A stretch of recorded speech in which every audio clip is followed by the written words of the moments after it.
Bună, eu sunt Paula și astăzi îți voi arăta cum să faci de unul singur un star map. Mai degrabă, o hartă a stelelor personalizată cu data și ora exactă a unui eveniment special din viața ta. Am văzut că pe internet sunt destul de scumpe, dar eu îți voi arăta cum poți să le faci singur, așa că urmărește în continuare pentru a vedea cum am făcut. Primul pas. Aflăm coordonatele GPS ale locației dorite. Eu folosesc acest site pe care îl voi lăsa în descriere.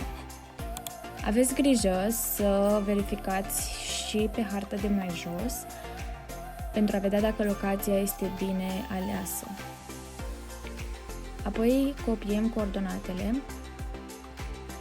și ne ducem pe celălalt site, care va fi tot în descriere, latitudinea și longitudinea. Aveți grijă să fie nord-est, cum ne arată și acolo. Apoi scrieți data și ora specifică.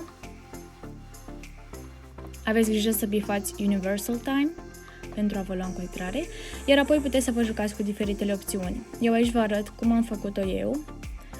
Cel mai bine cred că arată outline-ul negru pe alb pe negru, scuze. Aici vă arăt cum puteți să mai adăugați și numele constelațiilor, dacă asta vă place, însă mie mi se pare că este prea încărcat, așa că l-am lăsat simplu. Salvați imaginea. Pentru al doilea pas, va trebui să vă descărcați Photoshop de pe internet. Este gratuit în primele 7 zile, deci nu este panică, însă fiți atenți să dezactivați abonamentul înainte de expirarea acestuia. Instalarea durează câteva minute, așa că nu este o durere de cap.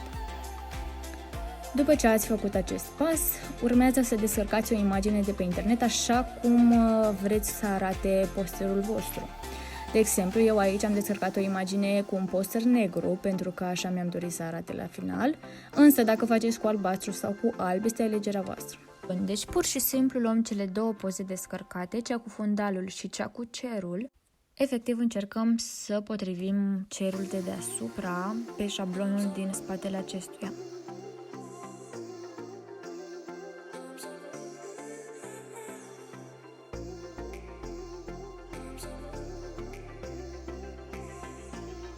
Vom folosi funcția Erase și acolo pur și simplu setez dimensiunile pensulei.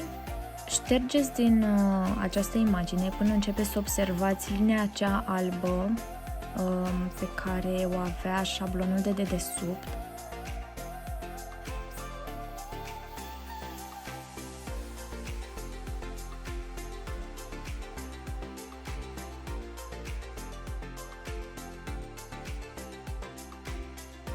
Iar cu funcția Ctrl-T puteți mișca cercul. Cum puteți vedea, am modificat încă o dată dimensiunile pensulei astfel încât să fie mai mică și să putem delimita mai bine acea dungă albă.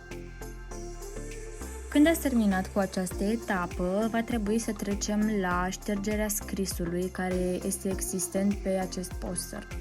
Ei bine, primul pas este să ne uităm în colțul dreapta jos, unde vedem cele două imagini ale noastre. În cazul meu, Your Sky și Background. Aveți grijă să selectați imaginea pe care vreți să o editați, adică Background.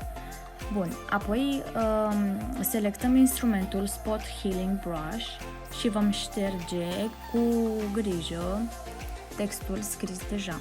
Apoi vom selecta instrumentul Text și vom introduce textul nostru. Eu am mers cu ceva simplu, cu data și locația, iar pentru a face puțin mai profi acest poster am trecut chiar și longitudinea și latitudinea, dar a trebuit să le mai caut încă o dată, așa că fiți siguri că le salvați.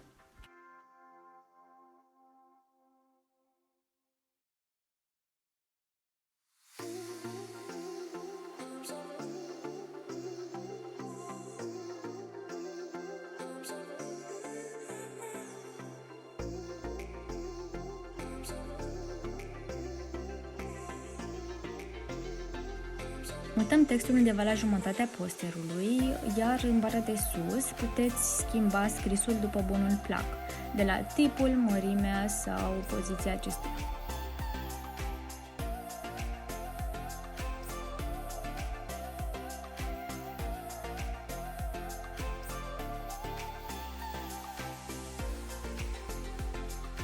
Tot ce trebuie să mai faci în Photoshop este să-ți salvezi poza.